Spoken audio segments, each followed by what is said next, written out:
வணக்க மக்களே, welcome to the fence show. இன்னைக்கு ஷோ நம்ம பார்க்க போறது போன் லேக் அப்படின்ற இங்கிலீஷ் மூவியோட ரிவ்யூ. தமிழ் டப்பிங்கோட பிரைம்ல அவைலபிளா இருக்கு.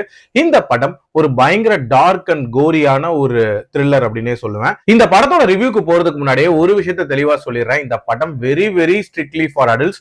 ஏன்னா இந்த படத்தோட ஓப்பனிங் சீனே ஒரு பயங்கரமான அடல்ட் கண்டென்ட்டோட தான் தொடங்கும். அதாவது ஒரு கப்புள் ரெசிகிஸ்லாம் இல்லாம தலதெறிக்க ஓடிட்டு இருக்காங்க.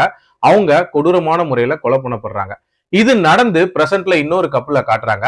இவங்க ஒரு லேக் ஹவுஸ் மாதிரியான ஒரு இடத்துக்கு வெக்கேஷனுக்கு வந்திருப்பாங்க. அந்த ஹவுஸை புக் பண்ணிருப்பாங்க.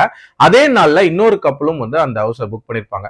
இந்த ரெண்டு கப்பல்ஸும் ஒன்னா சேர்ந்து இருக்கலாம்னு சொல்லிட்டு அந்த வீட்டுல இருக்காங்க. அந்த புதுசா வந்திருக்காங்களா கப்பல், அவங்க இவங்கள ரொம்ப சீண்டிக்கிட்டே இருக்காங்க.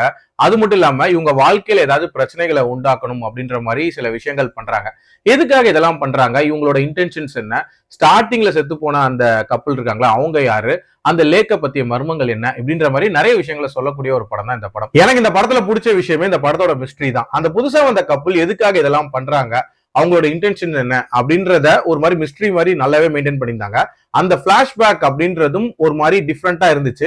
பட் பயங்கர டார்க்கா இருந்துச்சு அப்படின்னே சொல்லுவேன். இன்ஃபேக்ட் இந்த படமே முழுக்க முழுக்க ஒரு டார்க்கான ஒரு படம் தான். அதுலயும் கோரியான காட்சிகள் அப்படின்றது ஏராளம். ஸ்டார்டிங் சீனே அவ்வளவு கோரியா இருக்குமா, அதை விட அதிகமா கிளைமேக்ஸ் எல்லாம் பாத்தீங்கன்னா ஒரு கம்ப்ளீட் பிளட் பாத் அப்படின்ற மாதிரி தான் இருந்துச்சு. 1.5 மணி நேரத்துக்குள்ள ரொம்ப கிறிஸ்பா முடியக்கூடிய ஒரு படம். ஒரு சின்ன விஷயத்த, ஒரு டிராப் மாதிரியான ஒரு விஷயத்த மையமா வச்சு இந்த கதையை 1.5 மணி நேரத்துக்கு தள்ளியிருக்காங்க.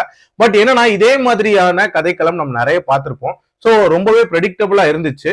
அண்ட் பெருசா ட்விஸ்ட் அண்ட் டர்ன்ஸ் அப்படின்றதெல்லாம் இல்ல. சோ இன்னும் கொஞ்சம் ஏதாவது புதுமை அப்படின்றது இருந்திருக்கலாம். பட் கண்டிப்பா ட்ரை பண்ணி பாக்குற மாதிரியான ஒரு படம் தான். என்னோட ரேட்டிங் இந்த படத்துக்கு 2.8 out of 5. ஆனா தனியா ட்ரை பண்ணி பாருங்க. மீண்டும் அடுத்த விமர்சனத்தில் சந்திக்கிறேன். நன்றி, வணக்கம்.